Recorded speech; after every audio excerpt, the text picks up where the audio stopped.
We believe that she was wearing a pair of black shorts and a brown or tan top. Her pink Coach purse was found in a dumpster just walking distance from the townhouse. Thank you guys a lot, and we just want to find her. Last seen in a Wailuku townhouse she once shared with an ex-boyfriend. More than 100 volunteers with one common goal.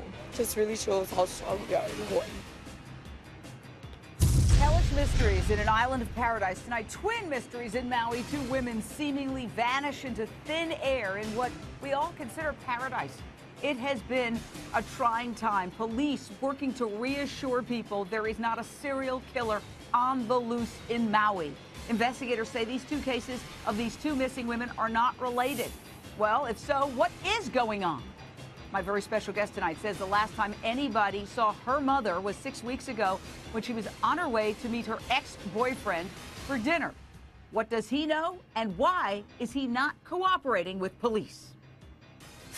We believe that she was wearing a pair of black shorts and a brown or tan top. Her pink Coach purse was found in a dumpster just walking distance from the townhouse. Thank you guys a lot, and we just want to find her. Last seen in a Wailuku townhouse she once shared with an ex-boyfriend. More than 100 volunteers with one common goal.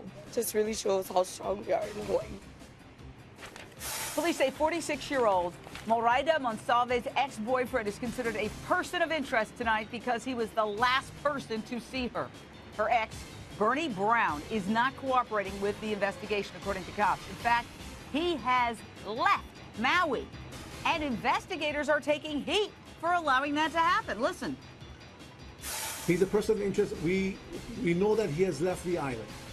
At this point, we know we got some information or some criticism for allowing him to leave. At this time, we had nothing to keep him here. Again, he has rights like everyone else. We had nothing to keep him here, so he left the island. And I'm sure if we need to get in touch with him, we can get in touch with him. Last week, we told you about a second missing woman in Maui, Charlie Scott, who was 5 months pregnant. In an eerie parallel, her ex-boyfriend is a person of interest, too, because he was the last one to see her. Police say these cases are not connected, but there are really creepy parallels. Call me, 1-877-JVM says, with your thoughts, straight out to my exclusive guest, Alexis Felicita, the daughter of the missing woman, Moraida Monsalves. Thank you for joining us tonight. I know that your heart's sick right now. I know you want to do everything to find your mom. I've heard that she is a wonderful, wonderful woman. Look, I believe that is you probably, right, with your mom.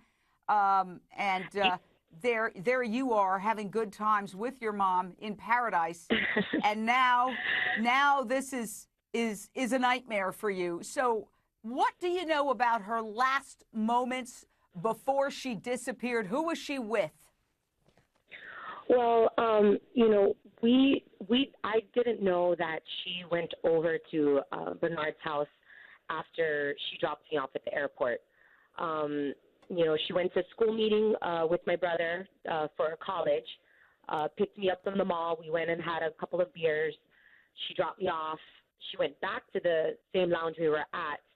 And then the way that I discovered she was at Bernard's house was because he posted a Facebook post on her wall saying that she was sitting on the couch in front of him. The exact wording was somewhere along the lines, "I'm so glad that I have a good friend like you so I don't have to work through my problems alone. You're on the couch playing Candy Crush, and I should be talking, but you look so intent on passing that level, so happy." Well, first of all, I want to say that the pictures that we're looking at are not the person of interest. It's pictures of the missing women, including your mother, and just beautiful family photos of you with possibly your brother, others. Go on. Tell us the story. So he says, oh, I'm so glad that your mom is there on the couch working through problems. What kind of problems does Bernie have?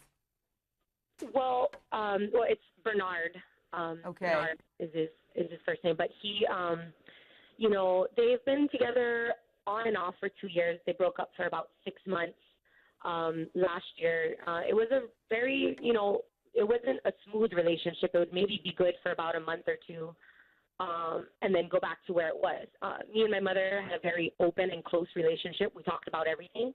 Of course, being that close, we would bicker, we'd argue, but, we would tell each other everything. So she would tell me everything, a lot of the stuff that he, would tell her. He would try to, mentally, emotionally just degrade her. Like, you don't do anything around the house. You're not good at this. You're terrible at that. And she would tell me all these things, and I would get upset. I would be like, why are you even with this guy? Did he have a temper? Does he have a temper, in your opinion? Well, yeah, because, he has a shady past. I know several women have come forward and told me that they used to date him and have TROs against him.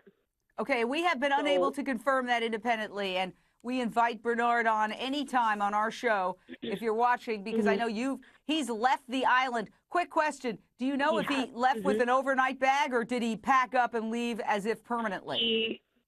He from what they reported is that he had everything, including his cat. So his cat. So he's left. Likely, well, let me ask you to stand by for a second. I want to go to Eric Guster, criminal defense attorney. I understand if you arrest somebody, if you're going to arrest it. I'm not saying, he's going to be arrested. He's just a person of interest because he was the last person to see Alexis's mom before she vanished. But if somebody's picking up with the cat and they're a person of interest and they're taking off, doesn't that kind of indicate that they're fleeing? And what do you make of the idea that he's not cooperating and the police say, well, we can't do anything to stop him? Well, it doesn't mean that he's necessarily fleeing. The police officer in his interview said that he knows where he is and can contact him. So that's very important. It's not as if he left and didn't leave contact information or didn't tell them where he was going, because that's a small island. He knows he's a person of interest, and he may have moved for his own personal safety, because this lady's family may think that he did something to her, and it may be safer for him to be somewhere else. And as long as the police have good contact information for him... Okay, I got you. And it makes sense. Kelly Saindon, a homeless man, reportedly found Moraida's pink Coach purse in a dumpster. You've seen some video of them searching a dumpster. They found her purse in a dumpster near his house. It's heartbreaking for the family. And while I agree that it's a small island, this guy leaving doesn't make him look good. It looks like an indication of guilt. The fact that he packed up his whole house, the fact that he posted on Facebook per her daughter that he's having problems, and the purse right by her house, it just doesn't look right. And so, as the police, as a prosecutor, I'd be very interested in this guy following his footsteps. Was his move planned? Was it something sudden that came up after her disappearance? Did he already have an apartment rented, or did he just get the heck out of Dodge? So I don't like the sounds of this at all. Oh, by the way, we reached out to the boyfriend, the person of interest attorney, have not heard back. He's invited on. The person of interest, Bernard, is invited on. We want to be fair. He's only listed as a person of interest, cops say, because he was the last person with the woman who disappeared. Alexis, we want to stay on top of this story. We're not letting go. My heart goes out to you and your entire family. We want to find